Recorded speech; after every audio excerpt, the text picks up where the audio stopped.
Le président de la Chambre basse, le vaillant Louis Jeune, est préoccupé par la recrudescence de l'insécurité dans la région métropolitaine.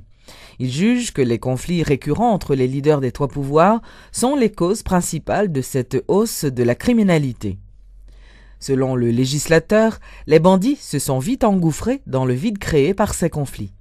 À l'instar des citoyens, les députés sont également inquiets en raison de la détérioration du climat sécuritaire. Le président de la Chambre basse suggère que les autorités lancent des signaux positifs à la société en général et à la hiérarchie policière en particulier. Tout en lançant un appel au calme, le député de Dédune exhorte les forces de l'ordre à s'acquitter de leurs tâches sans se soucier des pressions politiques. Interrogé sur une certaine détérioration des relations entre les autorités gouvernementales et le chef de la police, M. Louis Jeune s'est refusé à tout commentaire, arguant qu'il ne dispose pas d'informations précises. Dans le même temps, il invite les forces de l'ordre à traquer tous les bandits. Le vaillant Louis Jeune encourage les autorités à rechercher l'harmonie afin d'améliorer l'efficacité de la police qui est avant tout au service de l'exécutif. Il a souligné qu'il revient aux autorités de s'assurer que les policiers soient motivés et bénéficient de la confiance des trois pouvoirs. Une vingtaine d'hommes en treillis a été arrêtée ce lundi par la police, c'est ce qu'a annoncé le secrétaire d'État à la sécurité publique Réginald Delva. Intervenant à la rubrique Le Point de Radio et Télé Métropole, M. Delva affirme que ces hommes qui se faisaient passer soit pour d'anciens militaires haïtiens ou encore pour des soldats américains n'étaient pas armés.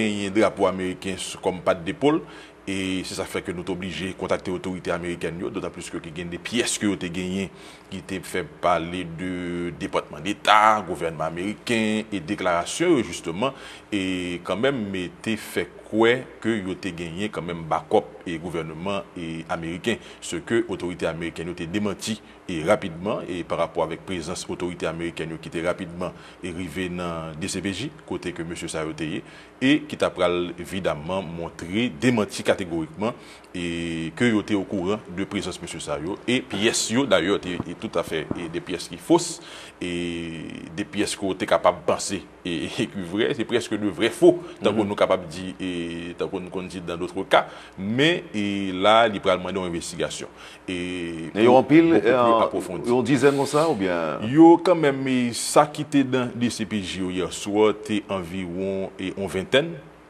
mais il y a beaucoup plus de d'après témoignages que vous faites nous. Mais c'est que gagne un pile là-dedans qui assez âgé, qui jeune et c'est là encore une fois nous ouais que gagne un travail qu'a fait et avec jeunes surtout que nous déplorer évidemment qu'on jeune a besoin de travail, il besoin d'emploi, il fougueux, il gagne énergie et grand pile monde qui a utiliser dans ce sens ça, faire comprendre que gomba qui va le faire et faire comprendre pour préparer à ça que pas le fait là et encore une fois m'a profiter dans son message et Wendell pour que moi dit jeunes yo et rester quand même tête frette tant ça que pas le fait là si gomba qu'a fait y a connaît par voie officielle c'est pas petit groupe qui prend le bureau a fait inscription ambassade l'a fait par la voie de la presse pour la police la publique pas une qui était armé et c'est la raison pour laquelle que c'était plus une interpellation que le TI évidemment gagné que DCPJ retenu. L'Organisation du peuple en lutte OPL dénonce le phénomène de l'insécurité qui tend à refaire surface au niveau de la région métropolitaine. Le porte-parole de cette formation politique, le député Eloun Dorelus, demande donc aux autorités concernées de prendre des mesures efficaces afin de lutter contre cette recrudescence. Nous prenons disposition pour que comme parti d'avant-garde, nous sortions dans silence pour que nous soyons capables de prendre position et pour nous dénoncer et ensemble et ça a produit en dedans et communauté jeune journée. Donc c'est vrai que nous connaissons que la police a les limités, c'est vrai que nous connaissons la justice a les limités, mais là nous connaissons de bagailles qu'a fait dans le pays et que pas de monde qui a une responsabilité pour dire mais qui ça qui cause et bagailles mais qui ça qu'a fait pour empêcher que ça que même continuer faire. Donc nous-mêmes c'est devoir nous et c'est rôle nous comme institution politique, comme parti politique pour nous prendre position. Et au niveau du Parlement, bien que nous sentions un ralenti sous ensemble activités, convocations, invitations qui t'a fait à deux autorités dans la police, CSPN, gouvernement, bien que démissionnaires, mais quand même, ils ont gagné un minimum de légitimité qui vous permettre que ils adresser des questions d'intérêt commun. Donc ce n'est pas ça qui fait. De toute façon, et ça qui est plus facile là, c'est-à-dire que c'est des actes qui rentrent dans l'insécurité généralisée qui gagne dans le pays. Mais l'État est trop facile. Donc politique ou pas, mais il faut gagner de autorité qui est capable de faire nation sentir que gagne de monde qui dirige la nation correctement. Donc ce n'est pas la nation qui dirige tête, c'est de monde que la loi, que le pays a bail de responsabilité. Donc comme on prend responsabilité, aussi simple que ça. Lancement ce mardi de nouveaux programmes d'appui au commerce et de l'accord de partenariat économique CARIFORUM Union européenne. Ces programmes devraient permettre aux produits haïtiens de rentrer sur le vieux continent sans payer les frais de douane.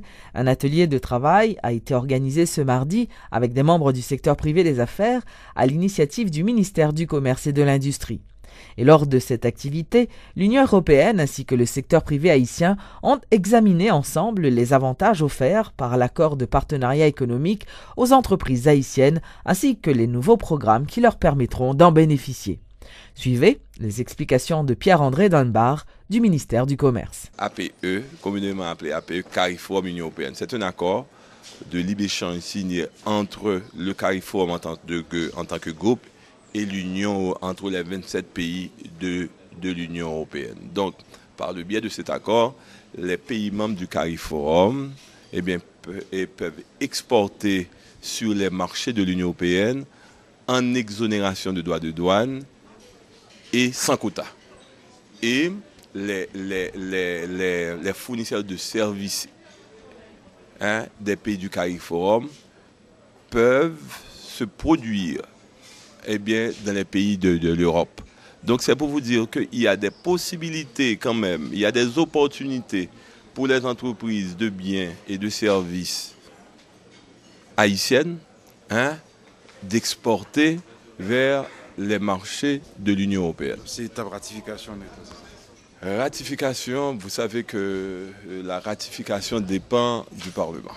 Et je crois que là maintenant, le gouvernement est saisi de la nécessité quand même de cette ratification parce que la Commission européenne a pris quand même une directive à savoir si d'ici fin 2012 les pays ACP qui ont signé, qui n'ont pas ratifié l'APE, ces pays ACP, les produits de ces pays n'auront plus accès en franchise maintenant sur les marchés de l'Union européenne. Donc là, il y a une pression quand même sur les pays qui ont signé mais qui n'ont pas encore ratifié. Donc cela veut dire que là, maintenant, nous avons signé, donc c'est la ratification là qui n'est pas encore faite.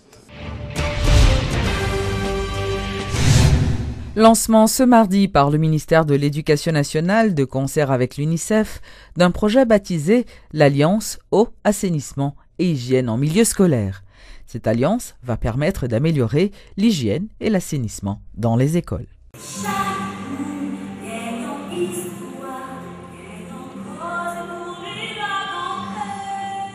De l'eau potable, de l'assainissement et de l'hygiène, c'est l'essentiel de ce programme que veut mettre en place le ministère de l'Éducation nationale de concert avec l'UNICEF et la DINEPA. Une initiative qui vise à l'amélioration de l'environnement scolaire haïtien, a fait savoir le titulaire de l'Éducation nationale, Réginald Paul, lors du lancement de ce projet. Dans le cadre des perspectives nous gagnons, donc l'UNICEF a décidé d'appuyer nous pour nous capables vraiment porter question santé dans l'école, pour apprendre à vivre de manière hygiénique, pour éviter des maladies qui sont créées par des bactéries et toutes sortes de déchets que l'environnement gagne.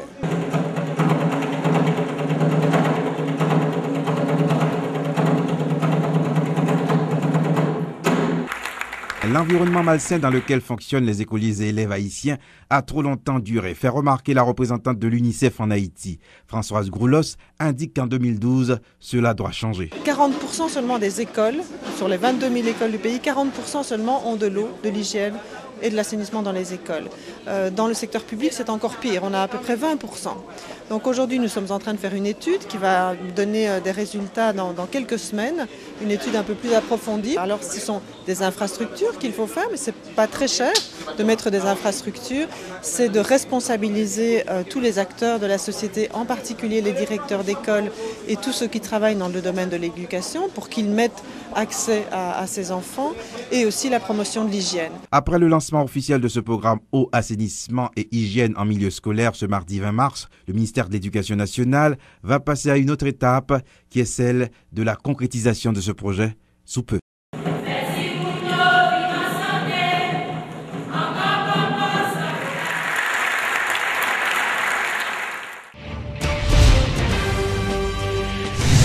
Le prix Femmes de courage d'Haïti 2012 a été décerné à Marie-Yolène Gilles du réseau de défense des droits humains RNDDH pour son engagement et sa contribution dans la promotion et le respect des droits humains.